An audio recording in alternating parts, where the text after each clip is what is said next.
Telenovela PH. Love, romance, fantasy, kwentong aabot sa puso at imahinasyon. Langit, Lupa, Impyerno. Book 6. Ang Digmaan ng Dragon Blood. Episode 3, Ang Misteryosong Wizard. Tahimik ang buong sala. Walang nagsasalita matapos ang revelasyong si Monica ang kambal na kapatid ni Dragon. Punong-puno ng tanong ang isip ni Jerome. Unti-unti siyang tumingin sa kanyang ama. Ama, napalingon si Don Rafael. Paano ako nagkaroon ng Dragon Blood? Bakit pareho kami ni Dragon ng kapangyarihan? Tahimik na napabuntong hininga si Don Rafael. Ipinikit niya ang kanyang mga mata na tila ba bumabalik sa isang alaalang matagal na niyang pilit kinakalimutan. Pagkaraan ng ilang sandali, dahan-dahan siyang nagsalita, "Hindi ka nagkaroon ng Dragon Blood." Nanlaki ang mga mata ni Jerome. Dahil matagal na itong nasa dugo natin. Tahimik ang buong sala, maging sina Ann, Miguel, at Susan ay hindi makapagsalita.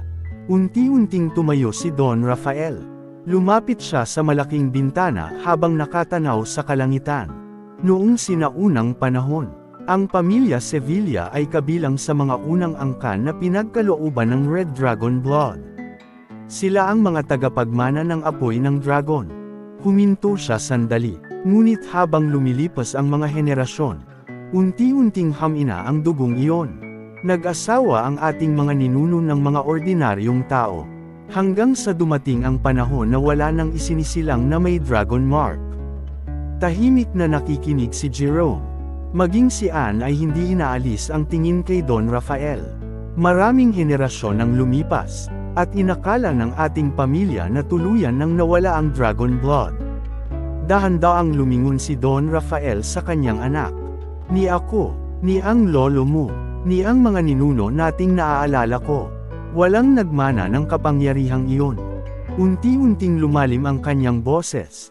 Hanggang sa isinilang ka, tahimik na napahawak si Jerome sa kanyang dibdib. Noong una, wala ring palatandaan. Inakala kong isa ka ring ordinaryong bata. Pero habang lumalaki ka, napansin kong iba ka. Mas mabilis kang gumaling kapag nasusugatan. Mas matalas ang pakiramdam mo. At mas malakas ka kaysa sa ibang bata. Huminto si Don Rafael. Saka ko naunawaan na ang Dragon Blood ay hindi nawala, natutulog lamang ito. At ikaw, unti-unti siyang ngumiti habang puno ng pagmamalaki ang kanyang mga mata. Ikaw ang unang Sevilla matapos ang napakaraming henerasyon na muling ginaisang ng Dragon Blood. Tahimik ang buong bahay, at sa sandaling iyon, mas naunawaan ni Jerome na ang kapangyarihang taglay niya ay hindi isang sumpa, kundi isang pamana ng kanyang angkan. Ngunit hindi niya alam na ang kasaysayan ng pamilya Sevilla ay mas malalim pa kaysa sa isinasalaysay ng kanyang ama. Tahimik na nakinig si Jerome sa paliwanag ng kanyang ama. Ngunit may isa pang tanong na matagal nang gumugulo sa kanyang isip. Napatingin siya kay Ann. Pagkatapos ay muling bumaling kay Don Rafael.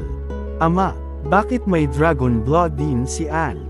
At ako, ibig bang sabihin nito, iisa lang ang dugong dumadaloy sa aming mga ugat? Magkamag-anak ba kami? Tahimik na napangiti si Don Rafael. Dahan-dahan siyang umiling. Hindi, Jerome. Dahil lamang pareho kayong may Dragon Blood. Hindi ibig sabihin ay magkamag-anak na kayo. Napabuntong hininga siya bago nagpatuloy. Isa sa pinakamalaking pagkakamali ng maraming tao noon. Ang isipin na iisa lamang ang uri ng dragon. May kinuha siyang libro sa kanyang bag, isang lumang aklat. Maingat niya itong binuksan. Makikita sa mga pahina ang mga guhit ng iba't ibang anyo ng dragon. Bago pa man maitatag ang mga kaharian, may iba't ibang lahi ng dragon na namuhay sa mundo. Iba-iba ang kanilang kapangyarihan. Iba-iba rin ang kanilang dugo. Itinuro niya ang unang larawan. Ang Red Dragon, ang dragon ng apoy, ang dugo ng ating angkan. Pagkatapos ay itinuro niya ang isa pang larawan. At ang Blue Dragon, ang dragon ng yelo at balanse. Iyan ang dugong dumadaloy kay Ann. Tahimik na nakinig sina Jerome at Ann. Ngunit hindi pa tapos si Don Rafael. At ang dalawang ito, ay dalawa pa lamang. Nanlaki ang mga mata ni Jerome. Dalawa pa lang. Tumango si Don Rafael. May iba pang mga lahi ng dragon. May mga dragon ng kidlat. May dragon ng hangin. May dragon ng lupa. At may mga dragon na matagal nang pinaniniwalaang naglaho. Habang nagsasalita siya, mas lalong bumibigat ang ekspresyon ng kanyang mukha. Dahil sa napakatagal na panahon, natutulog ang lahat ng dragon blood. Kaya hindi nila maramdaman ang isa't isa. Ngunit ngayon, napatingin siya kina Jerome at Anne. Nagising na ang inyong mga marka. At kasabay niyon, nagising din ang isang sinaunang tawag. Tahimik ang buong sala. Ang mga salitang iyon ay tila lalong nagpalamig sa hangin. Anumang dragon blood ang natitira sa mundong ito. Nararamdaman na nila kayo, kahit gaano pa sila kalayo. At isa-isa silang lalabas. Tahimik na napahawak si Jerome sa kanyang dibdib. Habang si Anne naman ay hindi na malayang napahigpit ang hawak sa kamay ng kanyang ina. Sa unang pagkakataon, naintindihan nilang hindi pa pala nagsisimula ang tunay na laban. Ang pagkatalo ni Dragon ay hindi katapusan, kundi simula pa lamang ng pagbabalik ng mga sinaunang lahi ng Dragon. Natahimik ang buong sala. Matapos marinig ang tungkol sa iba't ibang lahi ng dragon, mas lalo lamang dumami ang mga tanong sa isip ni Anne. Dahan-dahan siyang tumingin kay Don Rafael. May halong kaba at pag-asa ang kanyang mga mata. Kung ganoon, mahina niyang tanong, sino ang tunay kong ama? Tahimik na napabuntong hininga si Don Rafael. Ilang segundo siyang hindi nagsalita. Parang nag-aalinlangan kung handa na ba silang marinig ang susunod na katotohanan. Pagkatapos, muli niyang kinuha ang kanyang cellphone. Tahimik niyang binuksan ang photo gallery. Isa-isang dumaan ang mga lumang larawan. Hanggang sa huminto siya sa isang litrato. Dahan-dahan niya itong ipinakita kina Jerome at Anne. Nanlaki ang kanilang mga mata. 3 tao ang nasa larawan. Sa kaliwa, isang mas batang Don Rafael. Sa kanan, isang magandang babae na agad nakilala ni Anne. Monica, mahina niyang sambit, ngunit ang lalaking nasa gitna, ay hindi nila kilala, matangkad, matipuno, at may maamong ngiti habang nakaakbay siya kay Don Rafael. Tahimik na ngumiti si Don Rafael habang pinagmamasdan ang lumang larawan. Siya, mahina niyang sabi, si Samuel. Napatingin si Anne sa kanya. Samuel, tumango si Don Rafael. Siya ang tunay mong ama. Parang tumigil ang oras. Nanginginig ang mga kamay ni Anne habang nakatitig sa larawan. Hindi niya namalayang pamatak ang kanyang mga luha. Samantala, nagsalita muli si Don Rafael. Si Samuel, ang matalik kong kaibigan. Napatingin si Jerome sa kanyang ama. Hindi lang kami magkaibigan. Magkapatid na ang turingan namin. Unti-unting nagdilim ang kanyang ekspresyon. Kasama naming lumaban si Samuel. At isa siya sa pinakamatapang na taong nakilala ko. Tahimik na napatingin si Don Rafael sa larawan. Parang bumabalik sa kanya ang masasayang alaala. Ngunit kasabay nito, ang sakit ng pagkawala. Dahil sa gabing nawala sila, hindi na namin muling nakita si Samuel. At hanggang ngayon, hindi ko alam kung buhay pa ba siya, o kung tuluyan na siyang nawala kasama ng mga lihim ng dragon blood. Tahimik ang buong sala, habang mahigpit na yakap ni Anne ang cellphone. Pinagmamasdan ang mukha ng lalaking ngayon lang niya nakita, ngunit siya pala ang kanyang tunay na ama. Tahimik na nakatitig si Anne sa lumang larawan. Hindi niya maialis ang kanyang tingin sa mukha ni Samuel. Ngayon lamang niya nakita ang tunay niyang ama. Ngunit kasabay ng kasiyahan, mas lalo lamang dumami ang kanyang mga tanong. Tahimik na ibinalik ni Don Rafael ang cellphone sa kanyang bulsa. Malalim siyang napabuntong hininga. May isang bagay na hindi ko pa rin maintindihan. Napatingin sa kanya sina Jerome at Anne. Si Samuel, isa siyang ordinaryong tao. Wala siyang dragon blood. Wala siyang marka. Wala rin siyang anumang kapangyarihan. Natahimik ang buong sala. Kung gayon, unti-unting tumingin si Don Rafael kay Anne. Paano lumitaw sa'yo ang Blue Dragon blood? Dahil kung ang ina mo ay si Monica, At ang kambal niyang si Ramon, o si Dragon. Parehong nagmula sa Red Dragon Blood. Bakit Blue Dragon Blood ang nagising sa'yo? Napakunot ang noo ni Jerome. Teka, ama, ibig mong sabihin, kahit si Dragon ay Red Dragon Blood. Tumango si Don Rafael. Iyon ang alam ko sa buong buhay ko. Kaya hanggang ngayon, hindi ko pa rin mahanap ang sagot. Muli niyang tiningnan ang larawan nina Samuel at Monica. O baka, mahina niyang bulong. Hindi ko lang talaga lubusang nakilala si Samuel. O may isang lihim siyang itinago maging sa akin. Unti-unting tumulim ang kanyang tingin. Pero isang bagay ang sigurado. Tiyak na alam nina Samuel at Monica ang katotohanan. Kaya sila tumatakbo noon. Kaya may mga taong humahabol sa kanila. At dahan-dahan niyang ibinaling ang tingin kay Anne. May gustong kumuha sa inyong mag-ina. Hindi dahil sa kung sino kayo, kundi dahil sa kung anong dumadaloy sa inyong dugo. Muling bumalot ang katahimikan sa buong bahay. Habang sa labas, unti-unting umiihip ang malamig na hangin. At sa di kalayuan, may isang pares ng matang tahimik na nagmamasid sa bahay ng mga Rivera. Parang matagal na nitong hinihintay ang araw, na muling mabubunyag ang lihim nina Monica at Samuel. Patuloy ang kwento ni Don Rafael.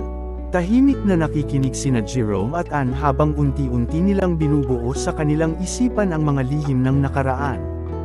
Ngunit sa gitna ng katahimikan, biglang may kakaibang init na kumalat sa kanilang mga katawan. Napatigil si Jerome.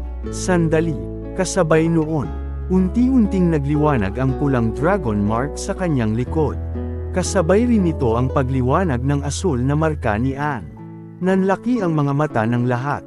Anong nangyayari? Gulat na tanong ni Anne. Mabilis na napahawak si Jerome sa kanyang likod. Bakit muling nagliwanag ang marka? Patay na si Dragon. Unti-unti siyang napatingin sa kanyang ama.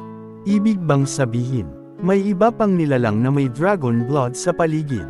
Tahimik na tumayo si Don Rafael. Mabigat ang kanyang mukha. Hindi siya agad sumagot. Sa halip, dahan-dahan siyang lumapit sa bintana at sumilip sa labas. Malamig ang ihip ng hangin. Ngunit may kakaibang presensya siyang nararamdaman.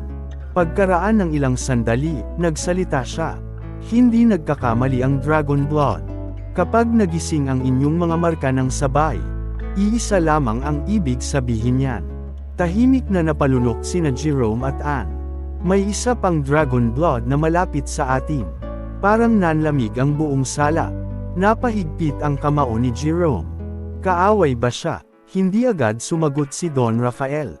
Unti-unti niyang ibinaling ang tingin sa pintuan ng bahay. Hindi ko alam. Pero isang bagay ang sigurado. Nararamdaman na rin niya ang presensya ninyong dalawa. Kasabay ng kanyang mga salita, may tatlong sunod-sunod na katok ang narinig sa pintuan.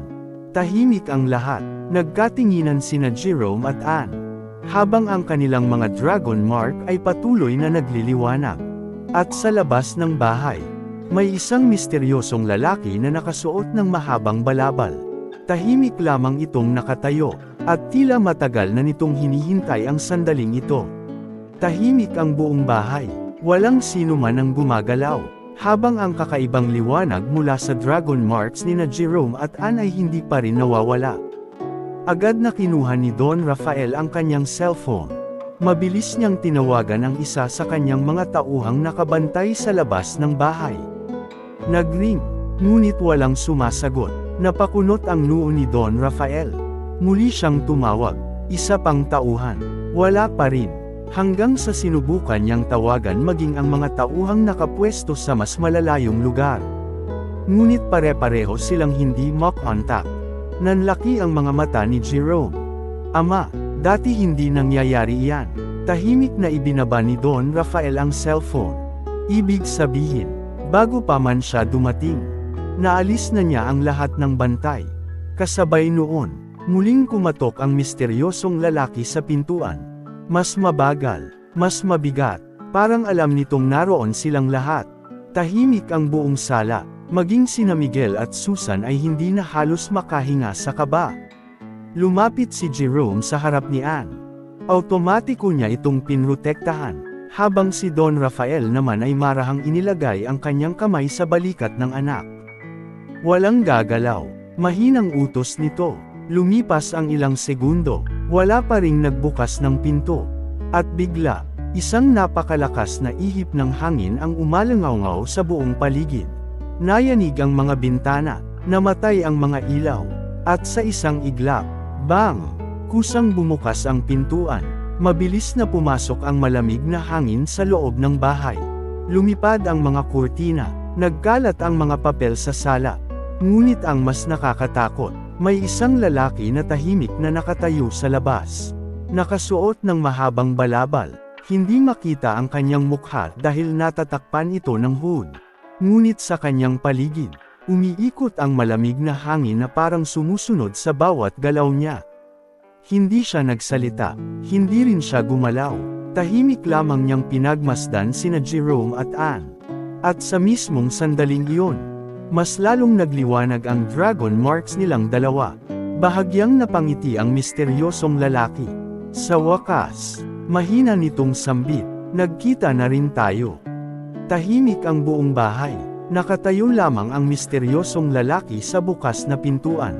Hindi man lamang siya gumagalaw, ngunit ramdam ng lahat ang napakabigat na presensya nito. Mas lalong nagliwanag ang dragon marks nina Jerome at Anne. Parang kinikilala nila ang nilalang na nasa kanilang harapan. Napansin iyon ng misteryosong lalaki. Bahagya siyang napangiti, mas mabilis kaysa sa inaasahan.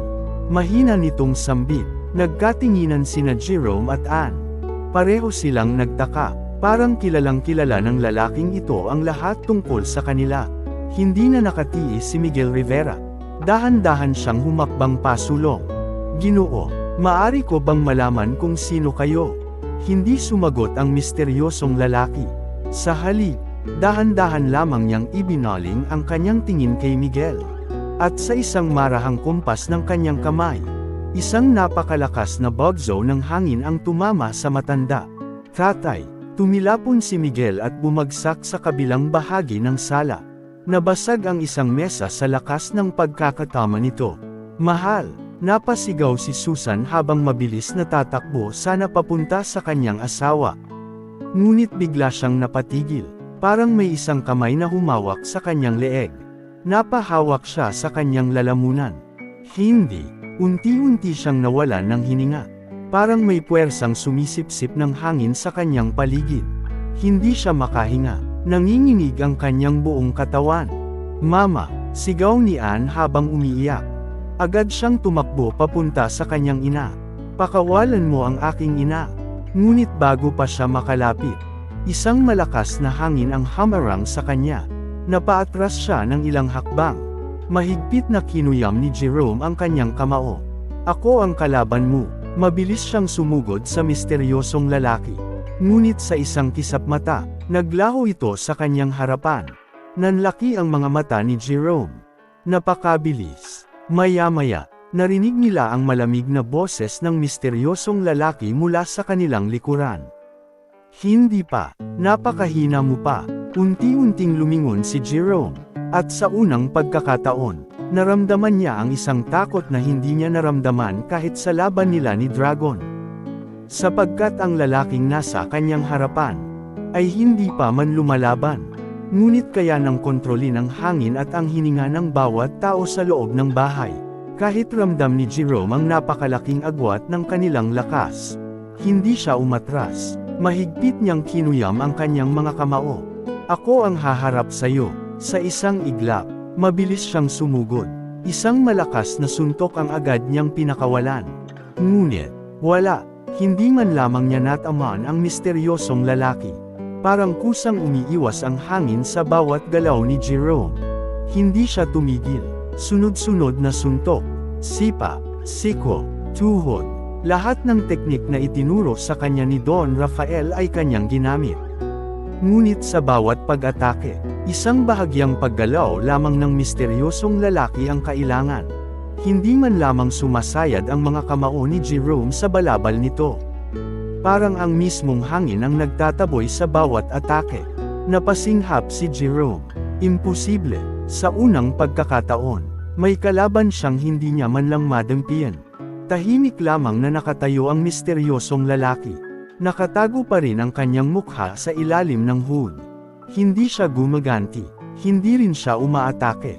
Iniiwasan lamang niya ang bawat galaw ni Jerome na tila ba alam na niya ang lahat ng susunod nitong hakbang. Samantala, tahimik lamang na nakamasid si Don Rafael. Hindi siya kumikilos. Hindi rin siya nagsasalita, ngunit habang pinagmamasdan niya ang bawat galaw ng misteryosong lalaki, may kakaibang pakiramdam ang bumabalot sa kanya. Ang hakbang na iyon, mahina niyang bulong, at ang paraan ng pag-iwas, mas lalo siyang napaisip. Parang may matagal ng alaalang pilit bumabalik sa kanyang isipan. Hindi maaaring siya iyon, ngunit habang tumatagal ang laban, mas lalo niyang nakikilala ang bawat galaw ng misteryosong lalaki. Parang minsan na niya itong nakita. At marahil, siya mismo ang minsang tinuruan ng mga galaw na iyon. Habang patuloy na umiiwas ang misteryosong lalaki sa bawat pag-atake ni Jerome, may napansin si Don Rafael. Sandali, mahina niyang bulong sa sarili. Hindi niya dati kayang gawin ang ganitong kapangyarihan. Hindi niya inaalis ang tingin sa misteryosong lalaki. Parang may isang alaalang unti-unting bumabalik sa kanyang isipan. Bigla niyang nilingon si Jerome. Jerome, napalingon ng binata habang patuloy ang pakikipaglaban. Pantayariyahin mo ang leeg niya. Nagulat si Jerome. Ha? Bakit? Wala nang tanong. Gawin mo na lang. Tumango si Jerome. Muli siyang sumugod. Sunod-sunod na suntok at sipa ang kanyang pinakawalan upang ilihis ang atensyon ng misteryosong lalaki. Kasabay nito, palihim siyang bumuo ng isang maliit na apoy sa kanyang kanang palad. Unti-unti itong lumaki, hindi sapat upang makasakit, ngunit sapat upang masunog ang telang tumatakip sa leeg ng kalaban. Ngayon, mabilis niyang iniunat ang kanyang kamay. Diretso sa leeg ng misteryosong lalaki ang apoy. Ngunit sa mismong sandaling iyon, bahagyang itinaas lamang ng misteryosong lalaki ang kanyang isang daliri. Isang napakalakas na bugso ng hangin ang bumalot sa maliit na apoy. Sa isang iglap, parang kandilang hinaypan, tuluyan itong naglaho. Nanlaki ang mga mata ni Jerome. Imposible, hindi lamang nito naisalag ang kanyang pag-atake. Pinatay pa nito ang apoy na tila wala itong kahirap-hirap. Tahimik lamang na ibinaba ng misteryosong lalaki ang kanyang kamay. Hindi pa sapat, malamig nitong sambit. Samantala, mahigpit na nakakuyom ang kamao ni Don Rafael. Mas lalo siyang naguguluhan. Master, mahina niyang bulong sa sarili. Kung ikaw nga iyan, bakit kailangan mo pang itago ang iyong mukha? At higit sa lahat, bakit tila mas malakas ka ngayon kaysa noong huli tayong nagkita? Habang nakikita ni Ann ang paghihirap ng kanyang mga magulang, may kung anong nagbago sa kanyang mga mata. Unti-unti itong napuno ng galit. Mama, tatay, mahigpit niyang kinuyam ang kanyang mga kamao. Kasabay nito, unti-unting nagliwanag ang Blue Dragon mark na nakaukit sa kanyang likod.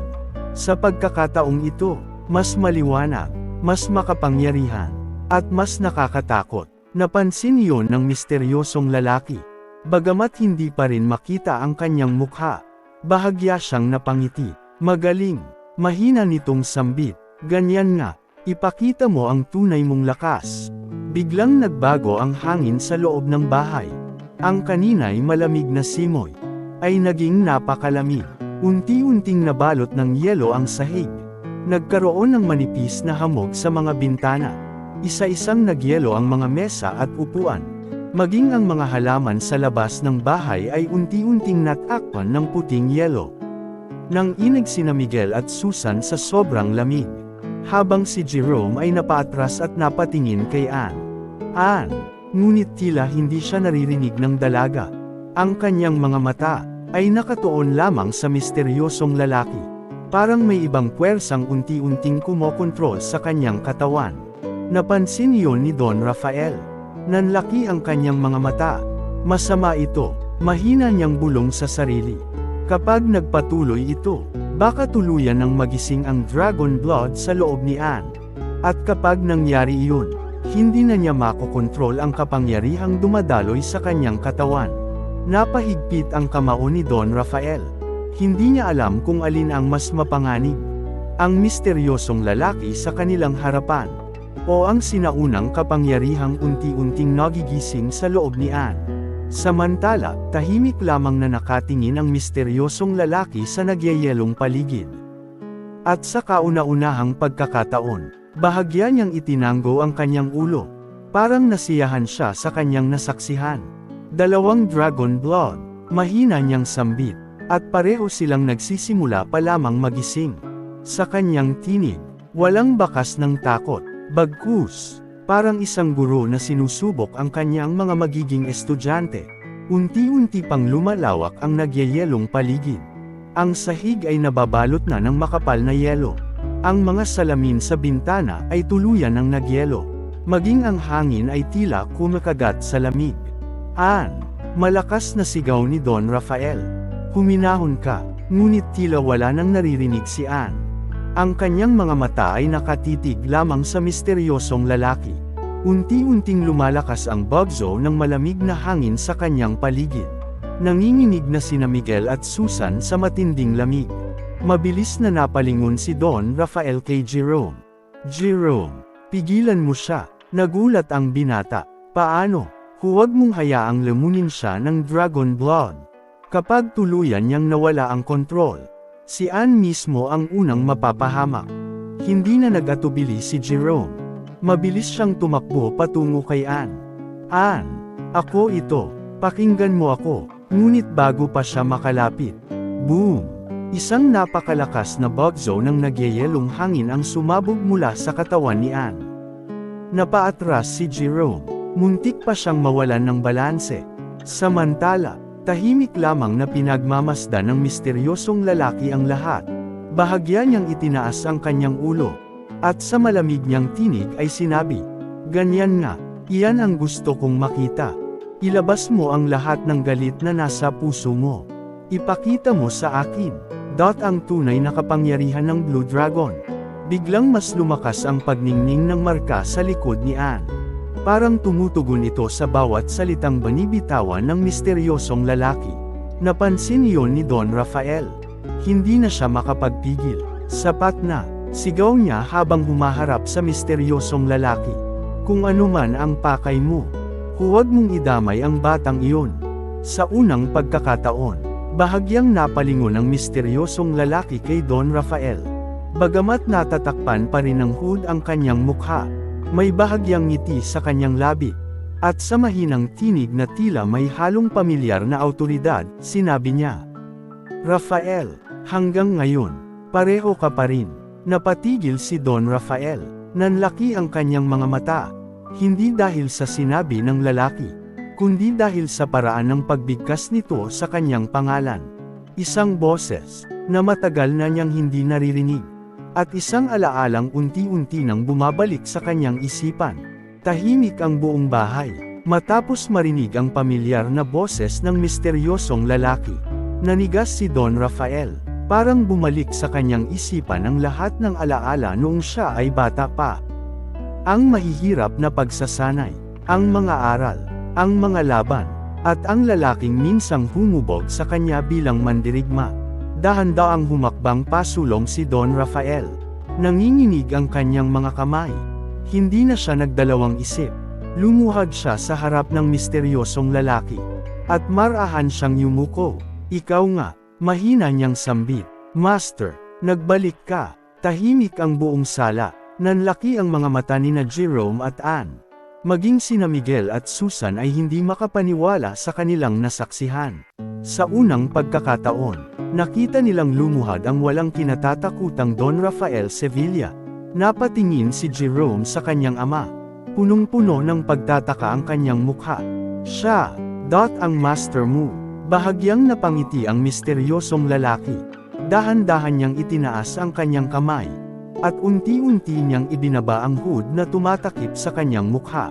Lumitaw ang isang lalaking tila hindi tinablan ng panahon. Matalim ang kanyang mga mata. Mahaba ang maputing buhok. At sa kaliwang bahagi ng kanyang leeg, Bahagyang sumilip ang isang sinaunang simbolo, ang wizard seal. Tahimik siyang tumingin kay Don Rafael.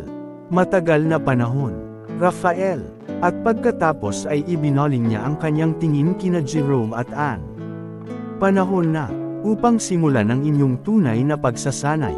Sa sandaling iyon, hindi pa alam ni na Jerome at Anne, na ang lalaking nasa kanilang harapan, ang magiging pinakamahalagang guro sa kanilang buhay. At siya rin, ang pinakadelikadong lihim na haharapin nila balang araw.